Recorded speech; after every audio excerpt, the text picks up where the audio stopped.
This is Future Frames. I'm Andy Beach. This is a show about what happens when AI meets media infrastructure, the production, the distribution, trust, and ownership. We talk to the people that are building and working inside of that stack. It's not about the hype, it's more about architecture. So let's dive in. Creators are no longer just talent. They're also part of that infrastructure. They are the production studios, the distribution engines, monetization layers, and even community architects. Now we have AI entering that stack, and it's not here to replace the creators. It's hopefully going to help amplify them. Maybe it's going to distort them. Depending on where it sits in the life cycle, we'll have to see. Content volume is exploding. Trust signals are getting noisier. Platforms are tightening up on identity and monetization, and the tools are getting cheaper and more powerful. The question isn't really whether AI changes the creator economy. It's about where it belongs. Let's bring in two people that have been living this from two different angles. Jim has spent decades analyzing and shaping the creator economy from platform and business side. He understands the incentives and monetization and how identity systems evolve under pressure. Brian has been living the creator journey in real time, from stage to web to subscription and now community-driven independence. He's navigating the shifts in real time and understanding what audience trust cycles look like firsthand. Brian, Jim, welcome to the show. Thanks for having us. Yeah, thanks. It's good to be here. Oh, it's exciting to see you two, in part because I feel like when I think about creator, I often go back to Revision 3, which was a start of all of this for both of you. Jim, you ran Revision 3. Brian was a creator making things in that space. So I feel like it's very fortuitous to be able to get you both in to chat about this. It's awesome. It's like getting the band back together. I always like chatting with you. I always like chatting with Brian. So yeah, this is awesome. I'll tell you what, Jim, I've been thinking a lot about the talks that you were giving in 2008. We're doing kind of an online look back with the daily live streams, kind of walking through that phase. And I remember Josh Villegas telling me about the tour that he would see you give of the Revision 3 studios. And Revision 3 did an extraordinary job of identifying the sweet spot of what really matters and what fake pretend matters. What really mattered was HD, 1080p, 720p, whatever state-of-the-art CCDs were. The fact that prosumer cameras made that available at an order of magnitude more affordably was the right thing at the right time. And Revision 3 was very, very nimble. But Josh told me that on your tour, there was always a moment, I believe it was a tripod, that you had to gesture to and say, this is the most expensive thing in the entire studio, because apparently technology has not evolved sticks that touch the ground just yet. Yeah, that balance is really important. You know, it's interesting you bring up the studio that we built, because we came out of Tech TV, which is a cable network. Even though none of us were TV professionals, we all sort of earned our chops at Tech TV. And as we built Revision 3, we thought we wanted to just, you know, our whole tagline was blow up your TV, and we're going to do it with video podcasts. We're going to do it with video. We're going to put it on YouTube a little bit later. But we built this amazing studio that's like, this is what we would do if we didn't need the infrastructure of television. It turns out, though, and it's funny that you bring it up, because I think when we think about AI, we're sort of in the same space, where a lot of what we built ended up not being right for the creator revolution. The idea that you would have these fixed sets and that you would have these fixed areas where you would go video. Once the iPhone came out and once cameras got a little better, everyone was doing it everywhere. People were like, I mean, we would go do your show, you'd come up and we'd stick you in a bar and you'd do magic in a bar. We didn't need the studio. And so the studio ended up being a great thing for selling the company. All the Discovery execs, when they showed up and wandered through, they're like, ooh, what a cool studio. But it really, for our infrastructure, it was one of those where, I'm not sure I would have done that 5 years later looking back. Well, and I think you're right. There is a very new media flavored moment happening, because all of the people at home, you correctly sussed out that the studio itself wasn't the important infrastructure, but as an artist, boy, was I attracted to that. Like that was, I was thrilled when we did From the Forums episode and I got to wander around the fancy set.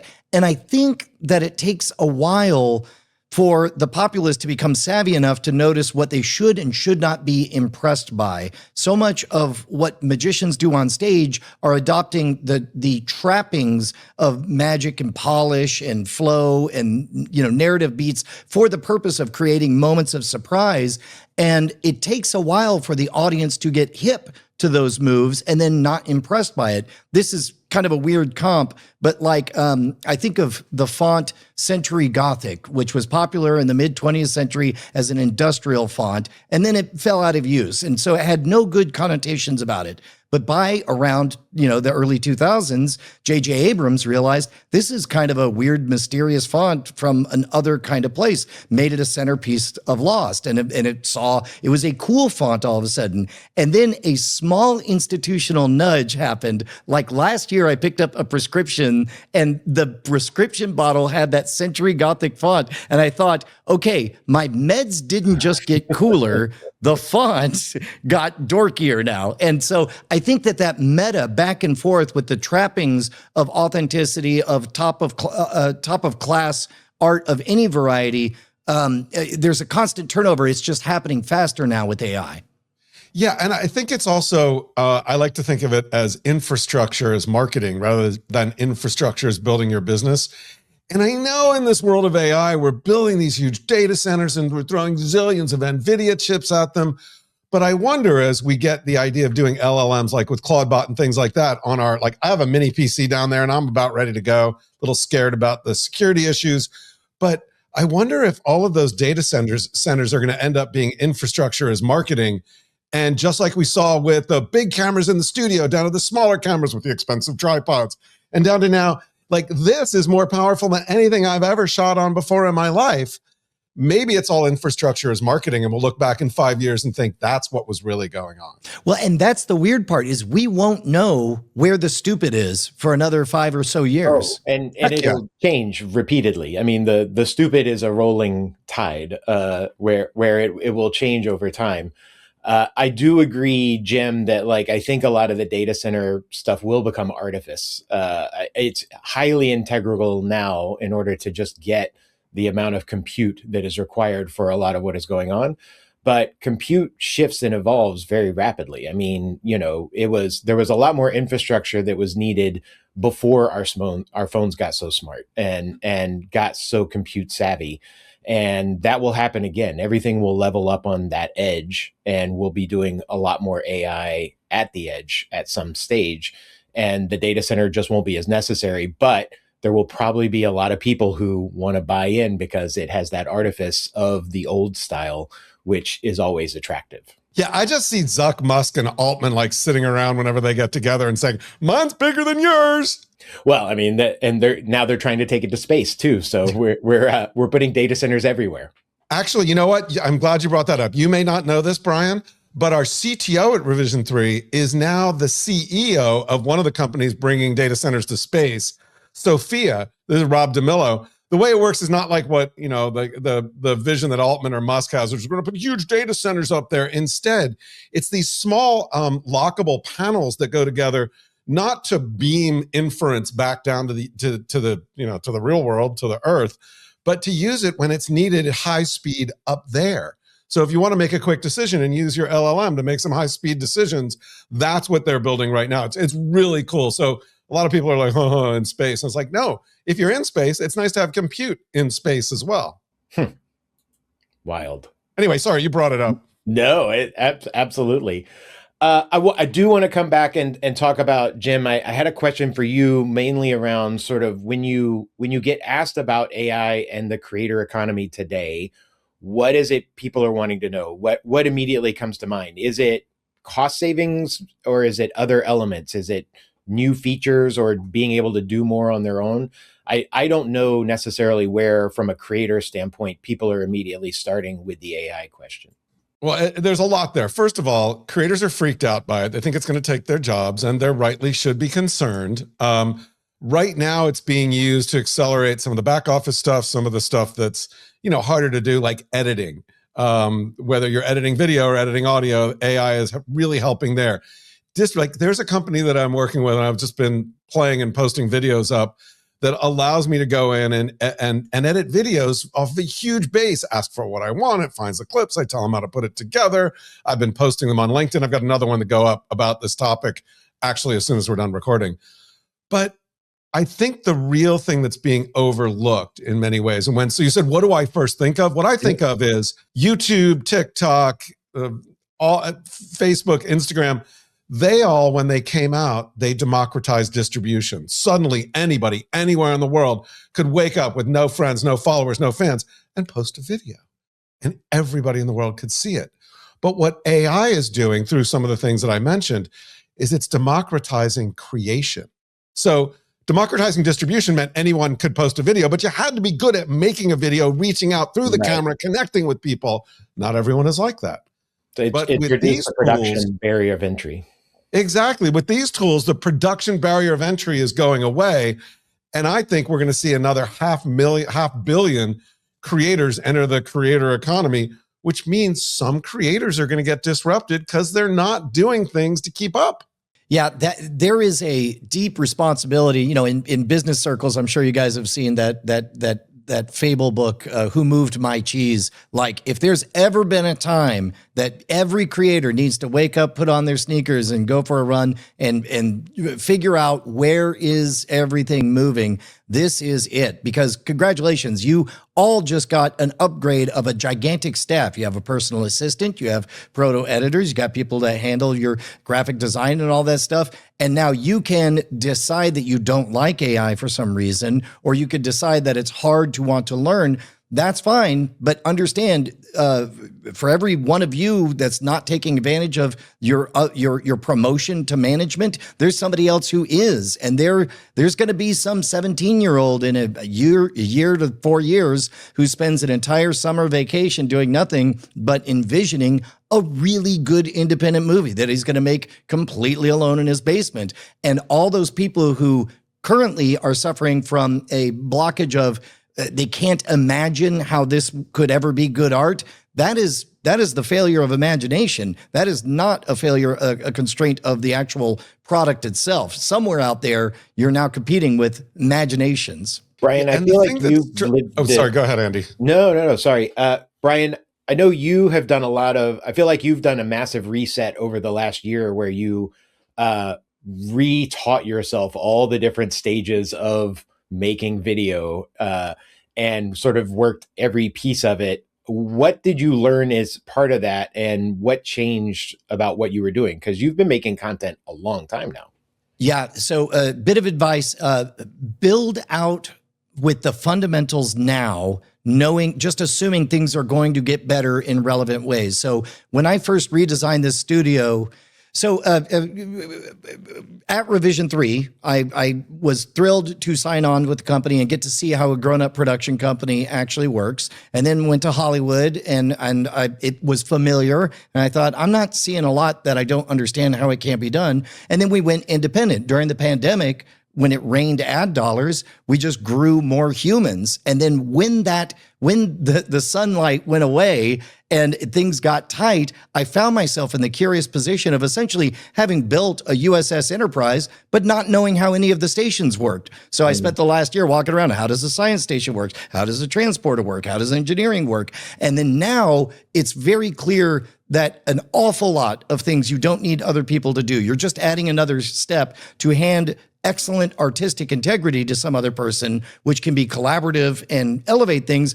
Or if you have a hanger on, then you're just doing extra steps for somebody else to use a robot to do their job. So to the extent you can, build a complete mental model of your entire production pipeline and know that every node of it can be improved over time. For example, when I built this studio, I used these OBS Spot Tiny 2 cameras. They were only $200 a pop, but they've got gimbals and they can punch in 4K. But I knew something better was going to come along. And sure enough, at CES, while I was building this studio, they announced that in 3 months, the Tail 2 is going to be there with 12x zoom and shallow depth of field and the ability to do live mechanical tracking and all that stuff. So if you build your system now, future proof there. So I'm showing that it's physically able to follow me now and all that stuff. But be building with the future in mind and constantly be thinking your operation should be a ship of thesis where you're constantly replacing bit by bit by bit, getting better. Got it. I like that, Brian. I think also people need to think about redoing how they think about thinking. When I try and apply the same things that I use, my same conversational approach to kind of tell chat bots or other people what I want, I find sometimes it works and sometimes it doesn't, but I need to be more deliberate. I need to be more structured. And maybe that's just now, but I remember writing pseudocode many, many years ago. And it's almost like I need to go back to thinking about if I were to distill my creation process. I write a newsletter that goes out every week, and I'm constantly trying to replicate that. I don't have an editor, and I can use the various LLMs as editors and as idea generators, but I need to rethink my process, but I also need to rethink how I tell it, because I'm just like, take a look at this, edit it, tell me what's wrong. It's like, no, I have to go step by step. First do this. And I find me rethinking how I think about things and then integrate the various different forms of AI in is a lot more successful than just trying to be me and be mad at that it's not doing what I want it to do.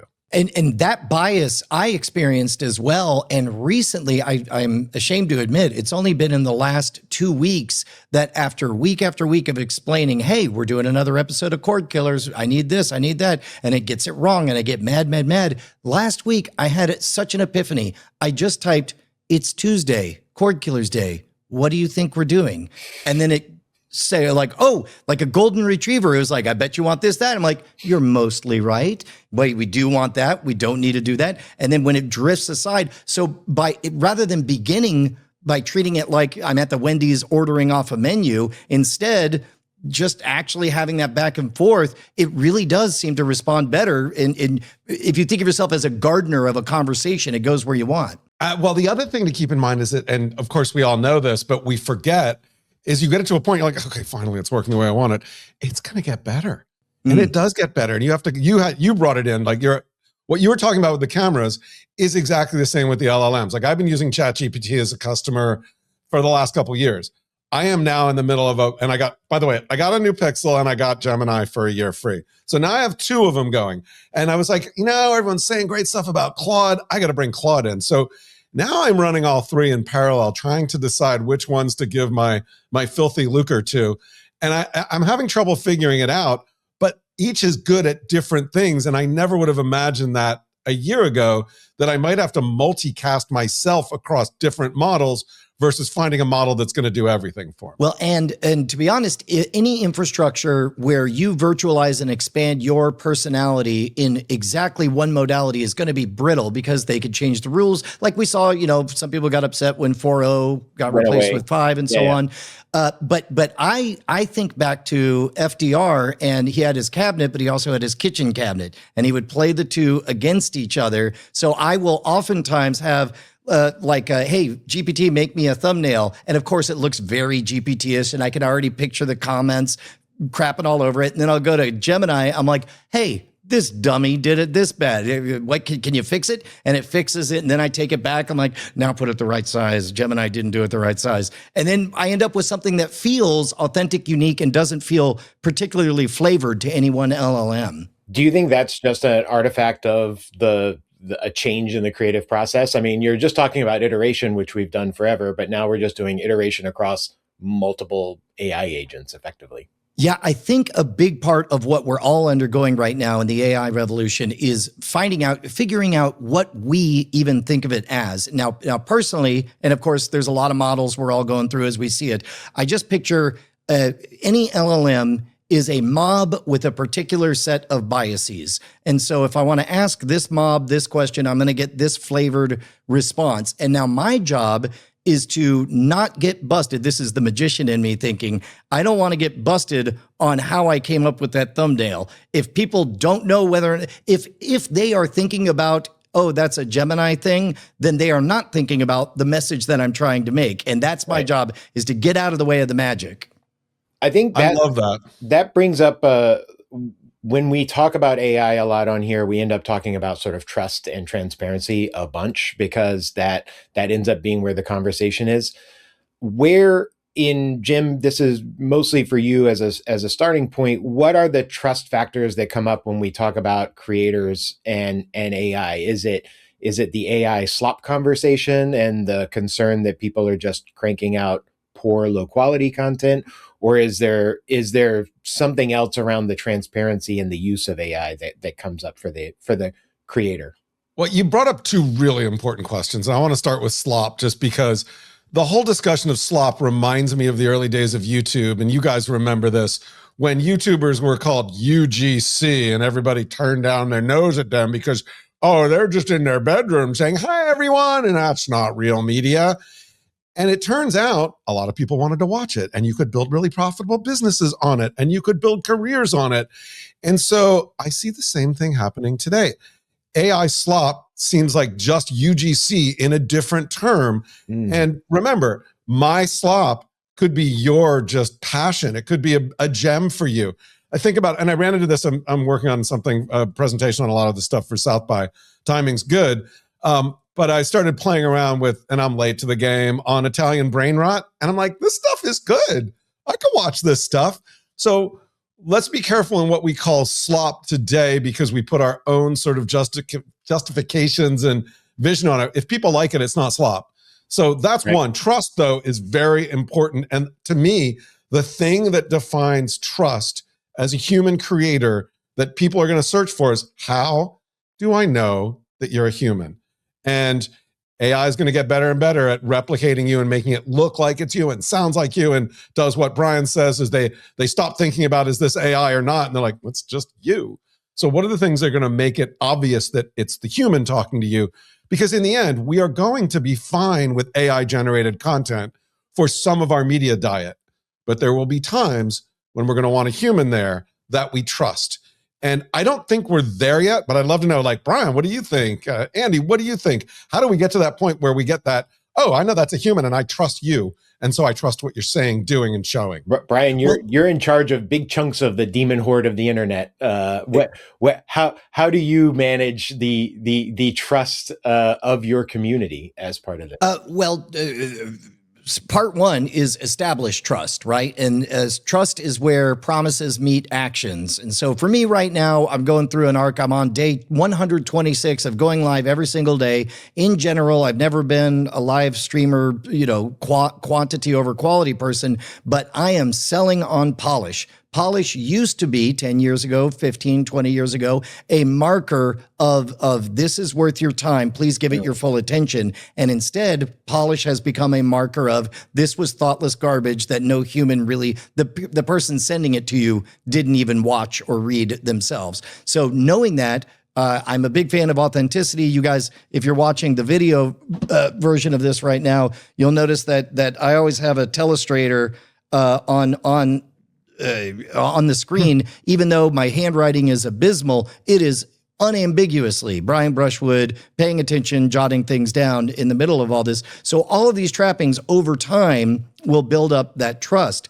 But meanwhile, we have an incoming genuine crisis because long before we have to worry about Skynet, we have to worry about the fact that bad actors, bad state actors, fraudulent scam artists, romance, crypto, pig butchering scams, they're all superpowers. They all got promotions as well. And now all of that slave labor that was powering the romance scams via SMS, now those are all robots. And if I were a bad guy, I would be dedicating resources today to making digital friends with anybody I could find that's age 60 to 65, so that as the technology gets better, that digital friendship, that one-way mirage will mature. So around the time they're 70, around the time that they're retiring, around the time that it's inconceivable that they have had a fake one-way friendship for 7 years, around the time that video chats are so good that they could have virtual romantic engagements with someone, never realizing that it was never a real person. That's where we're going to see a massive slaughter. And indeed, FBI data is showing a doubling every year. In 2017, it was $2 billion of reported AI deepfake fraud. Now we're at around 16 billion. In 2 years, it's estimated to be 40 billion. And nobody's scared of this yet, which is part of the reason I'm already starting to do security keynotes about, strangely enough, it turns out that the skills that we developed, Jim, with Scam School is the web's longest running show dedicated to social engineering. And now it's about to be weaponized against people thanks to these robot scammers. So trust is about to be so much more than a technical problem. It's got to be a self-defense problem. But it's so in other words, Brian, it's all your fault. I made you sick, and now I'm going to sell you the cure. Amazing. It sounds like what you're describing as part of your view of authenticity, Brian, is a raw, less polished version of things. And is that what it comes down to? Is that just showing up every day and going live, regardless of the errors and the japes along the way? It shows people that you are truly Brian and not Brian Bot. Yes, so part of the reason that we love to tune in for the Super Bowl is this extraordinary choreography in the halftime show, where the only way to get there is to feed hundreds of people meals for months at a time, where they drill and rehearse and they create this extraordinary thing that cannot be faked.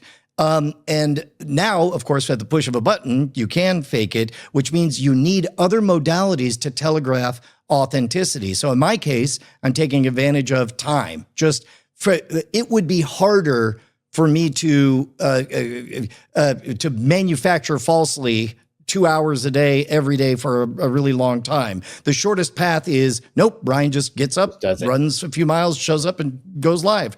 So with that being the case, all of those rules have changed. And so at various times, the online audience is going to become hip to those, inured to them. Like, think about the first time we saw a digital morph transition. They took a lot of time with it because they wanted us to be amazed. And now nobody's impressed with it, so we don't see it anymore. Stuff like that's going to happen more and more and more. Well, but Brian, look, the AI is already live streaming 24 hours a day. There's creators on Twitch who are doing that. Now, they're not at the perfection level that you're at, but we're getting there. So I think what you're doing now, again, in a couple of years or maybe next year, is going to be replicatable. I do think, though, Andy, back to what you were talking about before and what you talked about with authenticity. Look, perfection used to be the thing, right? You're on Instagram, you're the beautiful model, and this perfection is why people followed you. Perfection is dead. Perfection is what you get from AI. It's all about how can you show your imperfection. For you, Brian, it's I'm running, I get in, I turn on, I'm not perfect, I'm just going to go.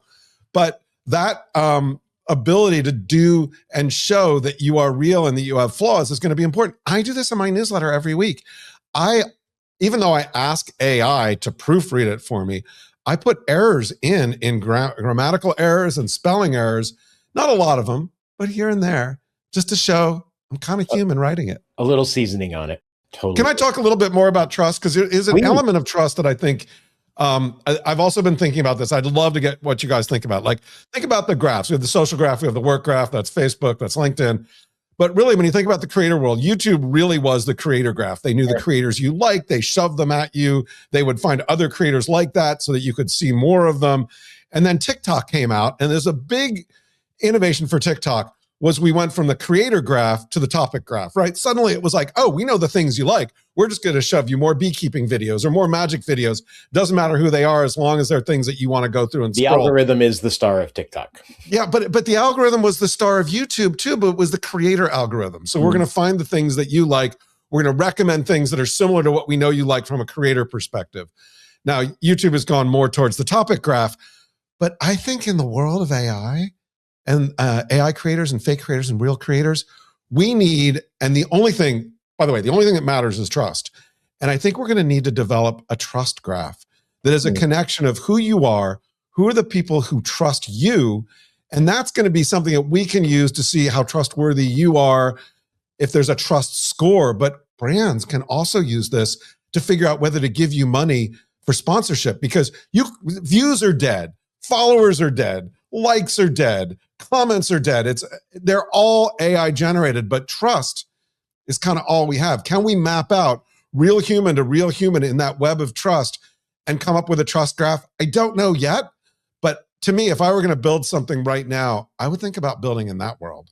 So I think you're onto something, because there is a private world inside our own mind still that has not yet been, data mined just yet. And so for a brief minute, 10 years ago, when everybody was on Twitter, everybody was like, wow, isn't it great? We're all in the same room with the fluorescent lights on or whatever. And then we found out that every moment you spend on Twitter was press releases for liability to come bite you in the butt when some bad actors wanted to mess with you or whatever. And so now we're in this kind of performative, careful thing. Likewise, in LinkedIn, you could get people to endorse other people. But again, that's all performative. And maybe you're endorsing someone out of an obligation.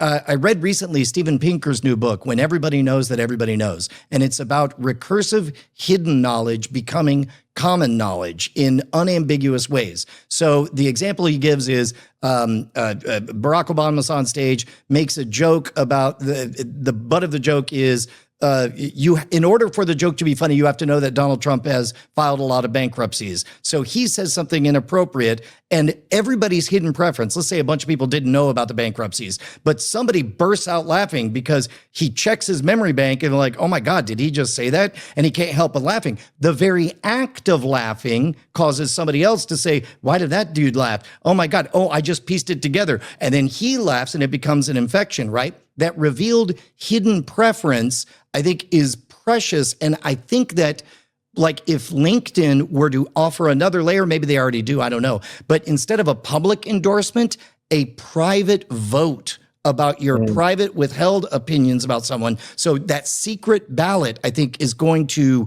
and so the other party, all they know is whether or not they're above or below a certain threshold of approval. They'll never know who it's from. But I don't trust LinkedIn enough to pull that off. I don't know who pulls that off. That's a really good thought on LinkedIn, because I think about the people that I follow and that I talk to. There are a lot of people out there that I like and that I follow, but I don't trust them. Right. Yeah. I appreciate the fact that you still follow. No, yeah. You know what? Everyone here, I like you guys and trust you. You're on my, if I had a trust graph, you guys would be on it. But I think that's really interesting. I talk with the head of LinkedIn's creator products. I brought him at an event I did in January. We did an interview on stage. I'm doing another one with him in April at NAB. I'm going to bring that up with him. I think what you're describing, Brian, to me feels like the difference between like the explicit bias, the things that we say publicly, and then there's the sort of the unexplicit, the things that we do regardless of whether we say. Like I think of it a lot in terms of like, I might, like when I go on and set up my profile on YouTube, I'm going to say certain things that I watch. But the reality is, over time, it's going to know the things I watch better than what I say, and it's going to try and serve that to me. And I think you can bring that into a LinkedIn environment where it's like, sure, I talk about these areas, but I interact with these subjects and these people, and therefore they're really part of that secret circle of trust. Yeah, and there are comps. For example, doing psychological sexual research is complicated because what people get up to in the bedroom doesn't always match what they will, tell a researcher that they're up to in the bedroom. And so what they'll do is they've come up with very clever solutions. Like they'll never ask which of these sex acts are you interested in. Instead, they'll say, of these 10, what number of these might you be interested in? And then they'll hand you another list of like, of these 10, how many? And now you never reveal what your thing is, but by simply cross-referencing, they do the magic trick of like, all right, the only way these numbers work out is if they like this. And then I suspect that if we're doing LinkedIn's job for them, I suspect some kind of series of polls like that you don't ever have to be on paper saying who you do and don't trust, but instead you can answer general questions that allow for deductive reveals. Right. Interesting. Yeah, I wonder, that's really interesting, but I think there are other ways to deduce that or induce that. Induce probably not what I meant.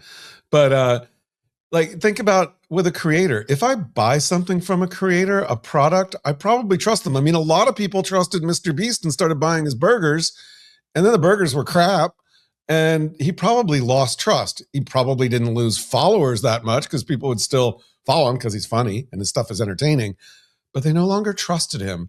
And so I wonder at that level, what are the different markers that you can start to build up over time to start building that trust graph out? I don't know. Again, I've been thinking about this a lot. It could be dumb, but I think trust is Oh all no, we have. yeah, I've been thinking a lot about the same thing as well. I think a bit about how there's the scene part of we could look at the videos of YouTube, but of course, as an artistic institution, I think of a brand as like an 11-dimensional being that you can only see one slice of at any time. We can look at the video slice, we can look at the email response rate slice, the likes slice. There's something more there, and we don't yet have the tools to even see the shape of it, is I think what we're bumping up against. Yeah, and it even goes back. Look, and I'm biased by my early days in media at tech magazines, PC Week, PC Magazine. I was a product reviewer and ran the test labs. We had a lot of trust from a lot of people, and it was somewhat easier because there weren't as many people reviewing products then. This is before the internet came out with blogs. And so we had it there, and it was pretty easy to lose. And I remember some times where we were accused of being biased by Microsoft and OS2 we should definitely follow. And we lost trust because of that, but we didn't lose it all. So there, like you said, it's like touching the elephant, the blind man touching the elephant. This feels like a snake. This feels like whatever. And I just think there are ways to do it that are, to your point, hidden. But if we spend some time trying to reveal them, we would locate them. Well, and so recently, here's a project that I'm working on that I haven't even publicly announced yet, so you got a scoop here. A way to telegraph unambiguously, made by humans, here present, is even email was kind of a fair shake, but now that's all corrupted based both on the manufacturing side and on the algorithmic curation to even whether or not people open the email on there. But over the last 20 years, ever since I opened my little online shop scam stuff, that's a fair number of orders that were delivered, sure, which means I've got a few tens of thousands of physical addresses. And so working backwards, it's like, okay, what is something that will make people smile and delight their day that'll be an unambiguous signal that I could do? And I realized a throwback to the 1980s, 90s. I'm publishing a zine. It's going to be it's going to arrive in the mail if you're lucky enough to get it, and it will provide value and tell stories and be filled with art. And you could think to yourself as you go through it, man, I guess you could use AI for some of this, but it would be easier because I literally intend to hand type on a typewriter each of the letters on there because it'll just spare you the calories of unambiguously being by humans for humans and something that you'll instantly love. Now, that won't scale. There's a bunch of problems with it, but that'll be a fascinating heartbeat to see how that resonates. I think the fact that okay, I have an idea. Wait, what'll make it popular? Sorry, go ahead, Jim. No. So I have an idea. Listening to you talk, this is a really dumb idea and it's gross. But think about the parts of our body that we regenerate all the time: our nails, our hair, our spit. What if you had a thing where when you sent something out to somebody, you spit on it, or you enclosed a fingernail clipping or a piece of your hair, and then they could use DNA identification to be like, oh, this obviously came from him because he put a piece of himself in it. I literally have thought like what quirky things, whether it's just like, eating a burrito and letting it drip on each piece as it goes out. Anyway, in many ways, you've kind of already done that because I know I have a rock in my desk from your ranch, from your studio. There's something about that visceral, very real human connection. And if there's one thing that I've stumbled into that I encourage everyone to do is remember, it's an actual relationship you have. It is a strange, highly asymmetrical one-way friendship, but a real friendship nonetheless. It feels like even if we strip aside all of the technology pieces, what you're really talking about is part of building that trust and then continuing to engage an audience is subverting the expectations. In this case, everybody's expecting sort of more polish because the tools are there, and you're diving into the less polish. as a way to prove your chops to them effectively. And I think that's hopefully true for now, right? Yeah. Sorry, Brian, but I think that's like, because Brian, you going live for 127 days in a row is something I think in 2 years, AI can do it as convincingly as you are, and you'll have to come up with something else. Yeah, but that's the job. Nobody said art was easy. Like that's the gig is be slightly better than everyone else, work slightly harder than everybody else, and care just a little bit more than everybody else, because it is a zero-sum game for their attention. Every second that they're watching you, they're not watching something else. But in general, I don't know, that authentic, it is a very noisy time, and I don't blame anybody for being scared during this time. But I am hopeful. Here's one I found out. Did you know that roughly 50% of all jobs can be automated today, and already before AI could be automated? But we just don't want to. We want human bartenders to mix our drinks right in front of us, right, and listen to our woes and tell us what you hear from around the place, because it's a cultural hub and so on. And knowing that turns down the panic alarm a little bit, but then, you know, you take a deep breath, and I'm bullish on live events. I'm going to a lot of conferences again. Jim, I hope to see you at South by Southwest. I think that HR is rapidly going to become critical security, because if you have an event every 3 months, then in that initial throat clearing, how do you do Zoom meetings, you can make a reference to, oh, do you think Andy's bruise has gone down? I don't know. He took a header to that punch bowl pretty hard. We would never call that a security handshake, but that's exactly what it is. We both were there at that event. We both saw somebody hit their head, and we both, and now it would be very unlikely that an interloper would know those things. I think that is going to become institutionally very, very important. Interesting. I love that idea of shared experience. I agree. Events are amazing. I've morphed most of what I do into writing my newsletter and producing events at various different levels, whether it's hosting and moderating, whether it's lining up all the tracks and everything. I agree. More and more, that is how we're going to separate real people from the bots. Now, by the way, Andy, I don't want to take this over, but we've been talking a lot about sort of how to be really human, but for creators, it's okay to embrace the digital, virtual, twin, whatever world of you. There are definitely reasons why there are concerns there, but if you're not out trying to explore, how do I do these things? How do I replicate myself? How do I use AI to be able to have something that clearly is not me, it's AI, but how can I do that to build deeper connections with my audiences and keep going, and maybe allow me, because creating is a hamster wheel. You get on it and you can't stop. You're doing 127 live days to prove to people you're not AI. I don't know when you sleep. So there are ways that AI, if you do it right, are going to allow you to multiply and do better and be a better creator. And I think that, you know, hopefully people listening to this haven't been thinking, oh, AI, it's awful. I have to do everything to make people think I'm human. I got to, you know, make sure my blemishes are there. No, you got to do that. But you also have to think about how you can use AI to replicate yourself and build it in a way that feels authentic to you, but allows you to make more money and maybe take a break every now and then. Well, and I think you tickled on something that I've been trying to find the words for it. This moment with AI, like there are types of art that we don't have words for yet that we'll understand 5 years from now. In 1990, Vanilla Ice releases Ice Ice Baby. It is nakedly just Queens Under Pressure with different words on it. So everybody decides sampling bad. Sampling equals low effort slop.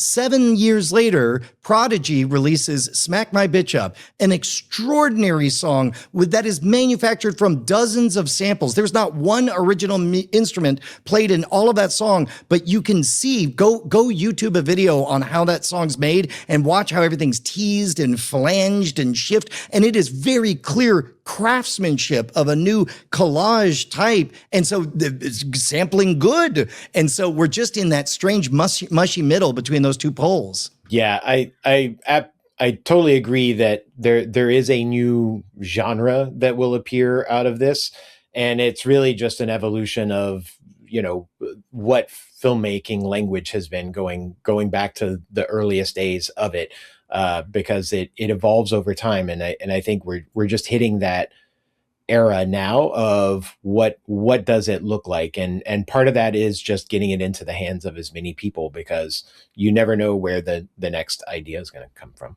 And they're incredibly creative people who aren't good in front of the camera, aren't good at, getting it out there and editing it, but are really good at creating experiences or other things that when they put out there in these mediums that are going to develop, or the ones we already have, are going to build real emotion and real connection and or joy and wonder and all those other things that media does so well.